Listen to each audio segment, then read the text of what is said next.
The conversion process is real. It is very real. It is very provable, and I have living proof. I have someone here who's gone through it.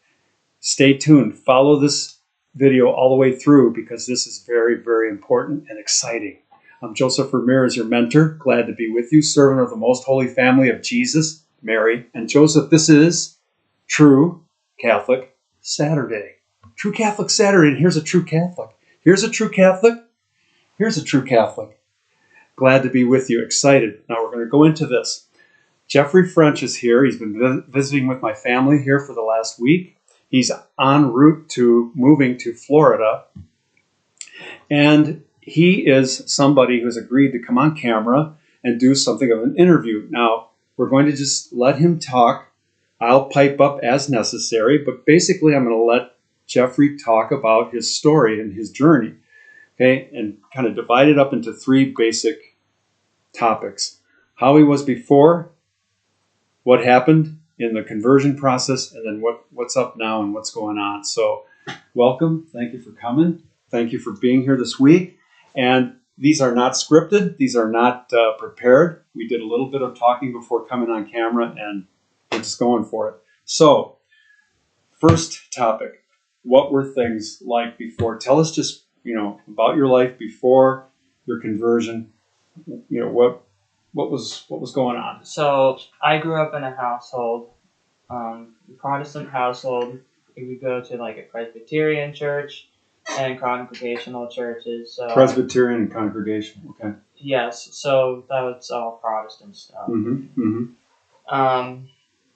So basically, I mean, there's so much to say about family and all that, but I grew up. I mean, I was Protestant.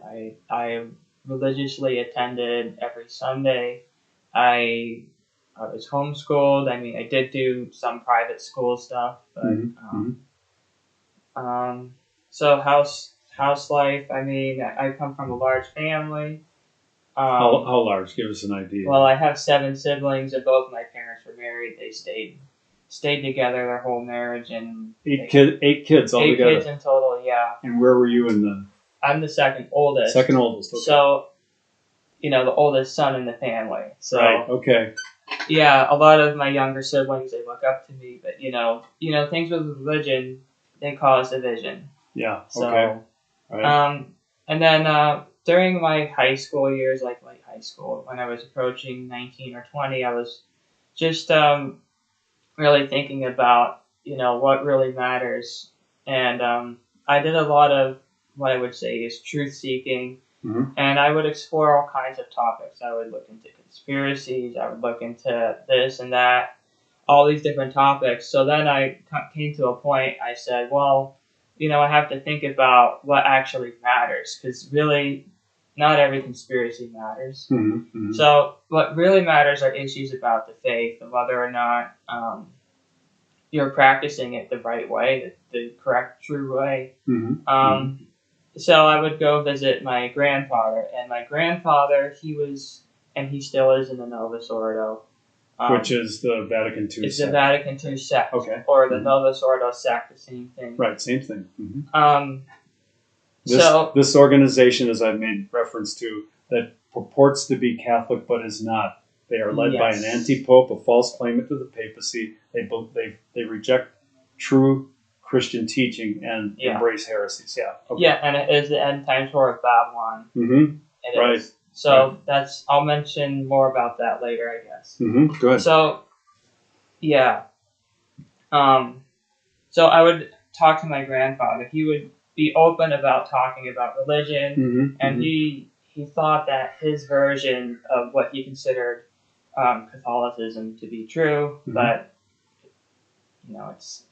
it's not. It's not. Yeah.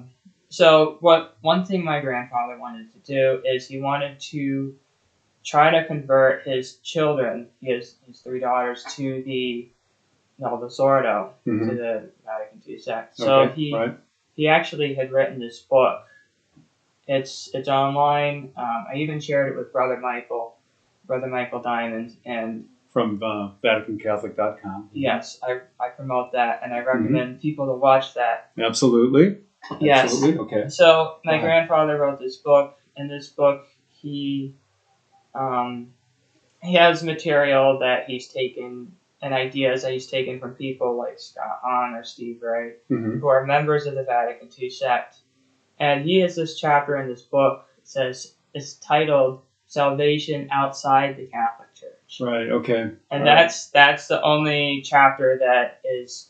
I mean, the title is heretical. I mean, it's word for word denial a denial of the dogma, and it's been passed down. All the true popes have preserved the dogma up until Pope Pius XII.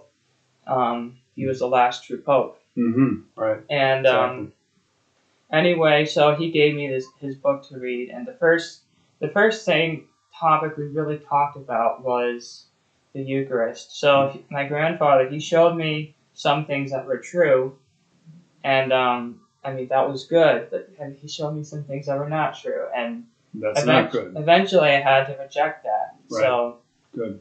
The first thing he showed me was the Eucharist, and he opened up to John chapter 6, where it's very explicit from Jesus himself that he is in his real body, flesh, and divinity is in the Eucharist. Yes. It's crystal clear, and Protestants tend to ignore that passage. They focus on other passages about the Eucharist, but they don't look at John chapter 6.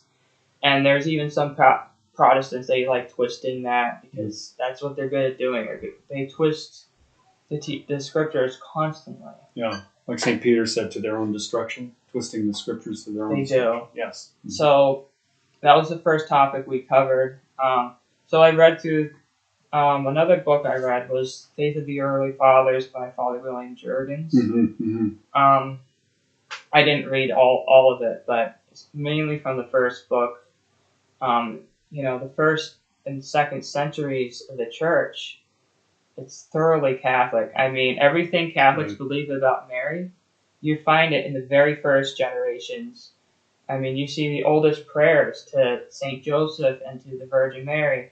You see that, like, it's in the first century. These first Christians were true Roman Catholics. They weren't Bible alone, faith alone, sinner's prayer people. Yeah. You don't see anything that resembles Protestantism in the early church. Good and point. Even if there's any people who are watching who are Eastern, quote, Orthodox, all of their original saints, I mean, that the Catholics share, they acknowledge things like the papacy, the filioque, and the true positions on the Trinity. Right.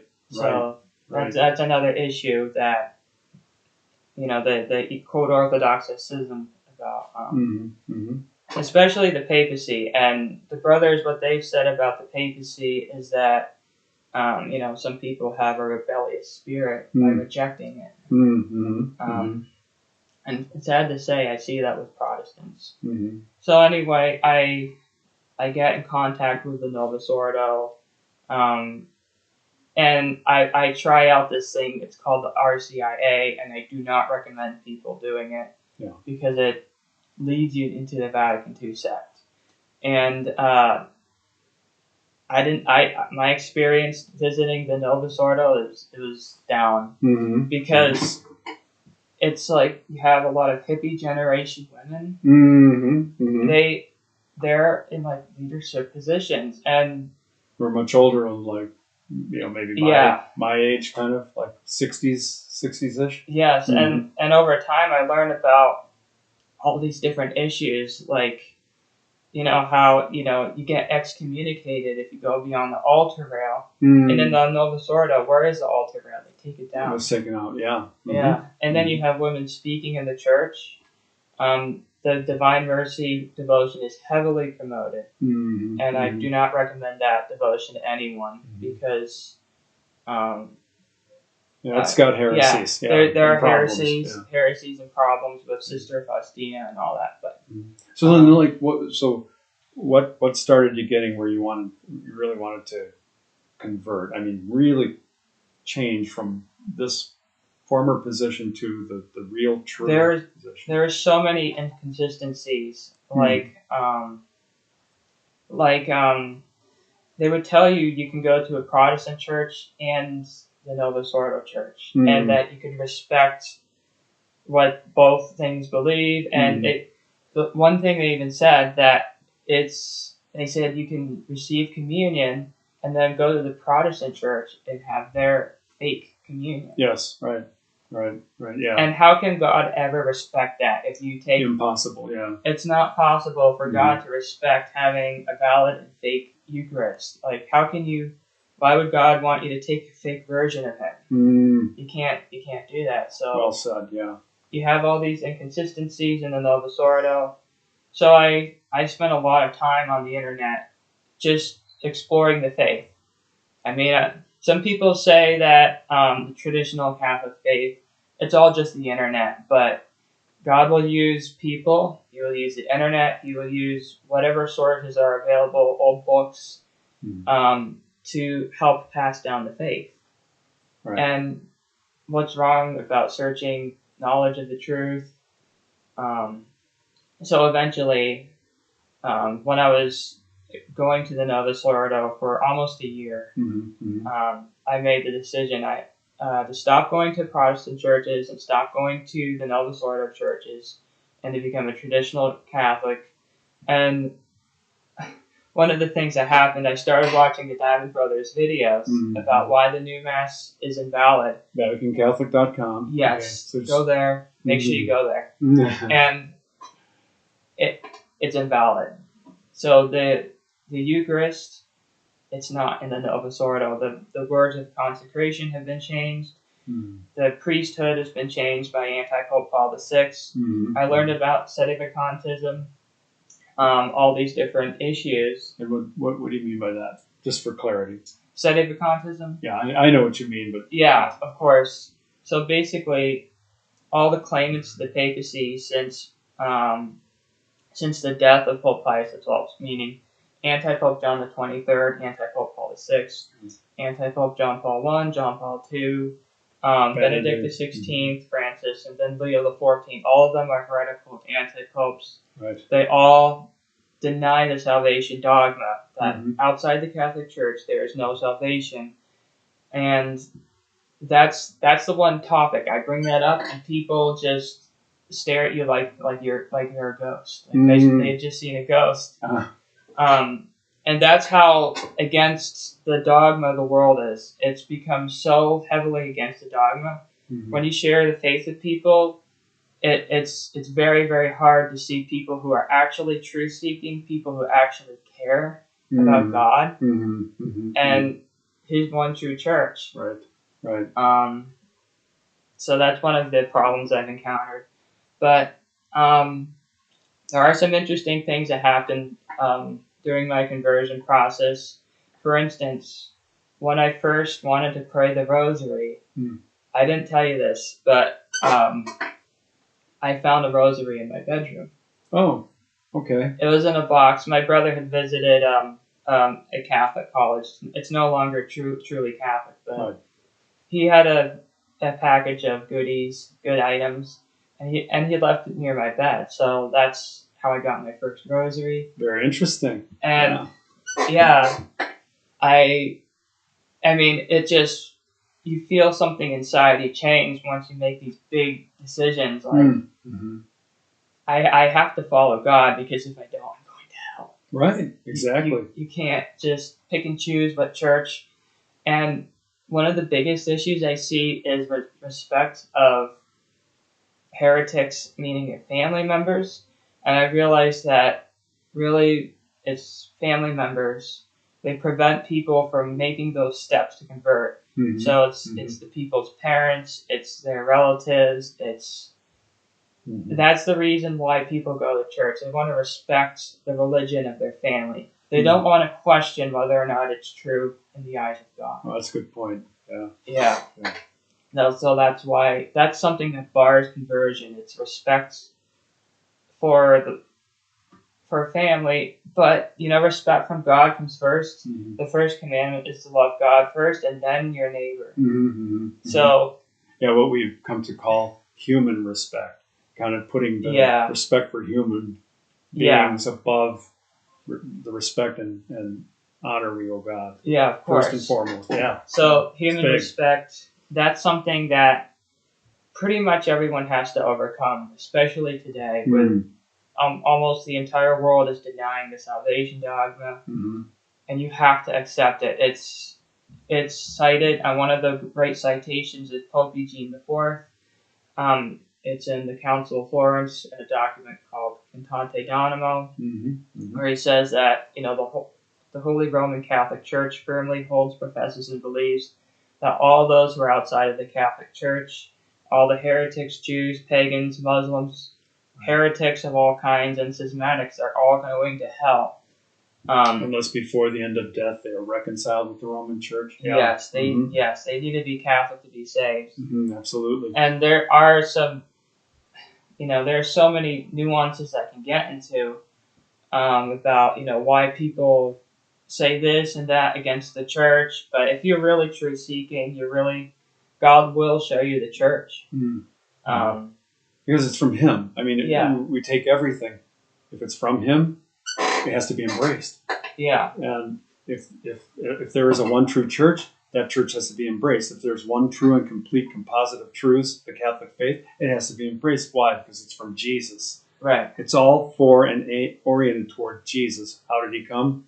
Through, within, and by Mary Immaculate. Yes. Back to you. So 1 Timothy 3:15 says that the church is the pillar and foundation of truth. Right. It doesn't say the Bible alone is the truth, but even though it's all true, where does the Bible come from? It comes from the church. Yeah. Right. And how do you know how do you know how many books come from the Bible? Right. Yeah. The church. The church had to define it. Yes. The Council of Carthage in the late 300s. That canonized the Bible. That gave the complete canon of the Bible. Right. And it says that you can't take away any of the books from the Bible. You can't add. You can't modify the Bible. The only thing you can do is translate as best as possible. The best translation is the Douay Rheims. In English, the Latin Vulgate is the true. The Bible, right? Yeah. So then, just aware of our time and so on. Just you've made this conversion. You took the step. You've embraced Our Lady. You've embraced the truth. You've now received a true water baptism. I had a baptism when I was a baby, and I assume that was a valid baptism. But I had a conditional baptism by a true Roman Catholic. I see. Yeah, because of different reasons. Okay, so you've done it. You've received a conditional baptism. One or the other is the real one. Okay, and then you've embraced the true faith. You've gone to confession. Yes. You've confessed your mortal sins, and you are in. I mean, you are in now. I always talk about now when you do those two conditions, you are in. So what's in store for you now? What's in store for me now? Yeah, what's forward, I'm going to live with another Catholic in Florida. And I've met quite a few Catholics along just the past couple of years. I've met Catholics across different parts of the country. I visited another country, the Philippines. I've been there. I have Catholic friends over there. And what's in store for me is you keep the faith, you keep preserving the faith. You have to be evangelizing. You have to be examining your conscience and praying the 15-decade rosary. Right. Yes, because what did Our Lady of Fatima say are the last two remedies to help save souls? I mean, it's having consecration to Mary and to pray the rosary every day. And the best way to pray the rosary every day is how she gave it to St. Dominic, and that was the 15 decades. She didn't give the luminous mysteries to him because that was an addition by anti-Pope John Paul II. Right. Yeah. So okay. So you're gonna foster your prayer life. You're gonna deepen your relationship with Christ through Our Lady, with Our Lady. Pray the rosary. You're gonna live with another man down there and get your life going and whatever, and have more support. Well, what else?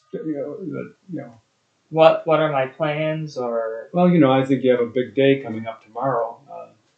Yes, yes, that's right. I found an option for a mass from a valid Catholic priest, but yeah, going forward, I don't have too many plans. I'm just planning on getting a job, continuing to evangelize, continuing to share the faith, and I'm really hoping people will convert just by listening to Catholics around them and Catholic material, and yeah, going forward. Another thing is I moved out of my parents because there's religious conflicts there, but I've lived alone for a little over a year, and being when you're single, that's the best time you can grow religiously. That's your time to seek God. Yeah. Because so many people are tied down to family that they don't make God a priority. They leave God out of their lives. Yes. Yeah. Well, so yeah, we'll be praying a novena for you. You're going to have your first communion tomorrow, and Yes. we'll be praying that it's just as rich and powerful for you as God wants it to be. Right. And we're just going to bring the video to a close here. Try to keep it about 20 minutes. Right. I'm really glad that you came to share your story. Any concluding thought, or just before we sign off? Or? Well, praying the 15-decade rosary and Totally. avoiding heretics, because there are so many false traditionalists. There's so many even fake people who claim to be Catholic. The SSPX is false. They're heretical. The CMRI, they're false. They're heretical. So pray the 15-decade rosary. Visit VaticanCatholic.com. Watch their material. Read their articles. And give them a donation if you have any money too. Yeah. Okay. Yeah. If you're poor, it's okay. You can keep your money. Okay. All right. They're one of the best apostolates you can support today. About they're all in about the faith. They're true Benedictines, and there's almost hardly they're the only true Benedictines out there that I know. So yeah. All right. Very good. Well, thanks for coming on, and we'll get this posted. Sure. And we'll sign off for now. Were you about to say something? One other thing. There's hardly any options for mass. So what I'm doing is like an exception. I'm not going to mention any names of priests in case they change their positions sometime in the future. But it's very, very rare to have a true option for mass. Yeah, exactly. So for sacramental theology, I would just go to the brothers' website at VaticanCatholic.com again. Yes. All right. Very good. Thank you again. Okay, and thank you, and we'll see you on the next one.